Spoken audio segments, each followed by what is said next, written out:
summertime, the time of year when you can go to the beach, do some sunbathing, just generally be outside. Although it is the time of year when Hollywood decides to release all its biggest flicks, which is why I've spent my summers in a nice, cool, air-conditioned cinema screen.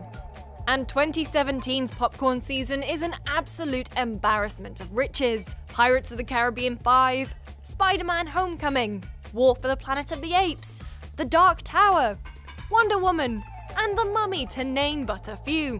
To keep on top of all of those and the rest of the hottest movie releases, TV shows, comics, anime, and wrestling, don't forget to subscribe to GameSpot Universe. Now, where was I?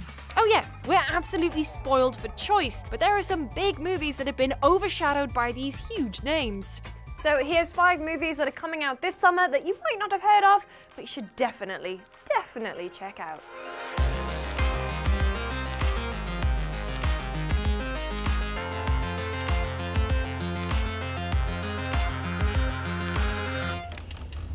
Baby? The target is an armored truck at Perimeter Trust in Dunwoody, 10 a.m. sharp. The switch car is ready, but you want me to hit the long stay parking structure and get a heist vehicle that stays colder longer? It needs to be ready for an 8:30 start.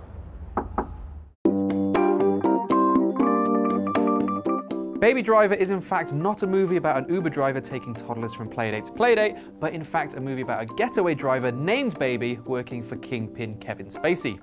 Baby has tinnitus, so uses music to drown out the hum in his drum. The music that sets up the character as well as giving us the awesome soundtrack to both the trailers and the movie. But while it's one thing to sound great, the movie is also shaping up to look great too. Edgar Wright is injecting the same slick sense of style he used in Hot Fuzz, Shaun of the Dead, and Scott Pilgrim vs. the World straight into his latest work. Wright had been toying with the idea for this movie ever since 1993, actually adapting the original beginning of the movie into the 2003 music video for Mint Royale's Blue Song. In the midst of car chases, bank robberies, and a world of crime, it seems like the movie has found a balance between comedy and insanity, action and romance, and somehow making a guy called Baby look like a badass even when stood next to Jon Bernthal. Out of all the movies on this list, I am most excited to see this one, so I apologize in advance if I start singing Radar Love along with the movie.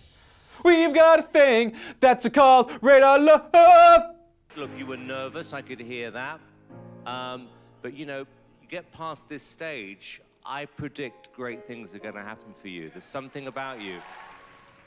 And we'll rise up, like the waves will rise up, in spite of the ache. I chose this life, and someday it's going to get me killed.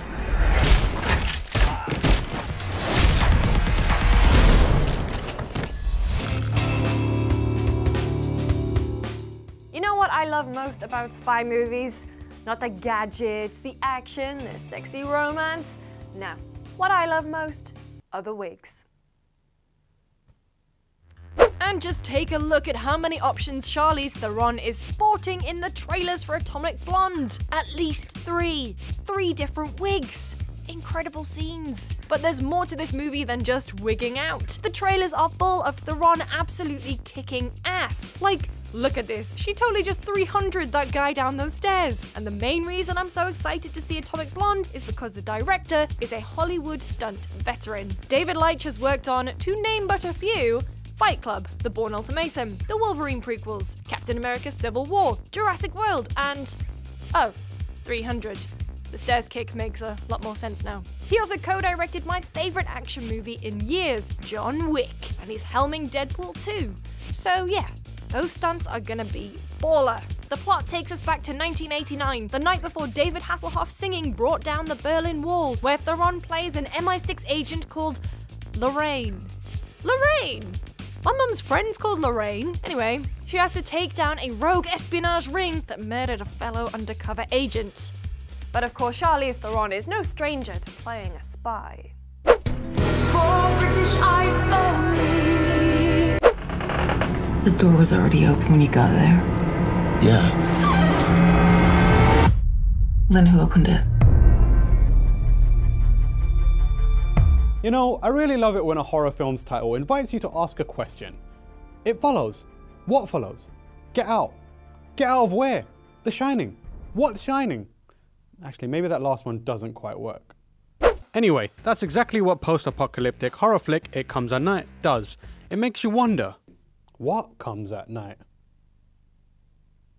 Obvious filthy jokes aside, the movie is setting up a mysterious threat lurking in the shadows. However, it looks like there may be a few dangers close to home too. It Comes at Night takes place in a secluded cabin in the middle of some woods, where Joel Edgerton's character, Paul, and his family have sought refuge from unknown horrors that are tearing through the world. However, when a young family arrive seeking refuge, tensions begin to bubble up. As the two families attempt to cohabit for their own survival, the order that Paul established is threatened, and the seeds of paranoia are sown. As the threats in the desolate wilderness close in on them, the people in the cabin begin to distrust each other, and Paul is forced to weigh up how far he'll go to protect his family. I don't know about you, but I'm getting some 10 Cloverfield Lane meets 28 Days Later vibes from It Comes at Night, and I like it. My job is to keep you out of harm's way.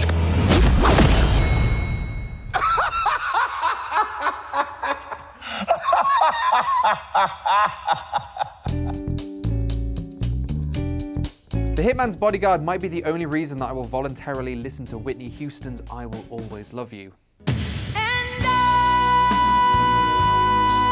Not quite the 1992 romantic thriller, this film instead features Samuel L. Jackson as the world's best hitman and Ryan Reynolds as the world's best bodyguard assigned to protect him until he makes it to court. Movies that know they're being sold on the merits of their action scenes still have a place in my heart. I mean, who's watching Expendables 3 for the plot? And speaking of The Expendables 3, that was actually the last movie that director Patrick Hughes worked on. So if it doesn't feature at least as many explosions, I'll be disappointed. This action movie is definitely not taking itself too seriously either, as I'm pretty sure the trailer might be breaking some kind of record for the highest use of the word motherfucker in a teaser. Please, mother. Fuck you, mother. Motherfucker. From what I can tell, Ryan Reynolds is still hilarious, Samuel L. Jackson is still a badass, and while he's not in the trailer, Gary Oldman's in the movie. So really, what else do you need? Hey fellas, I'm going to that grocery store across the street. I come bearing gifts. Thank you. You got any sugar? Don't push your man. The final film on our list, Detroit, depicts a tumultuous period from American history, and as such, it's quite a departure tonally from the rest of the films featured here.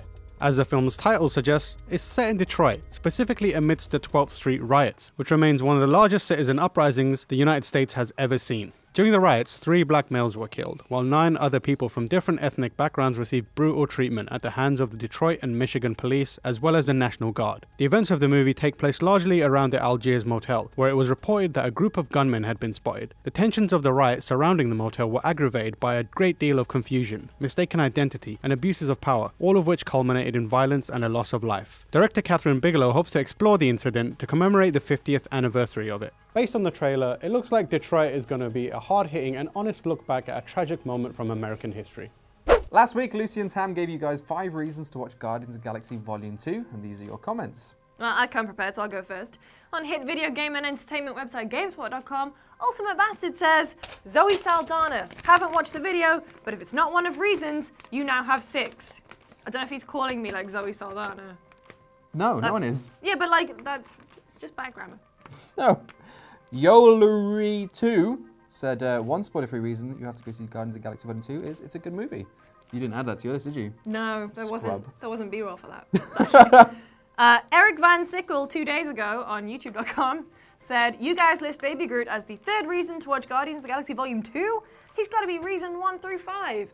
You're so right, but again, no B-roll. It was a tricky edit. I love your editor notes though. Yeah. I've been having fun and no one's sort of saying anything. So. Well, if you like this video and Lucy's weird editor notes, make sure you hit the like button, subscribe for more videos like this one, and leave us some more comments in the comment section down below. Until next week, we will see you next time. Oh, God, why? Why? Yo. Oh my God. Mason, you're throwing it that way. I'm literally throwing it at you. Action. Action? Ultimate Bastard says, Zoe Saldana. That was right at you, man.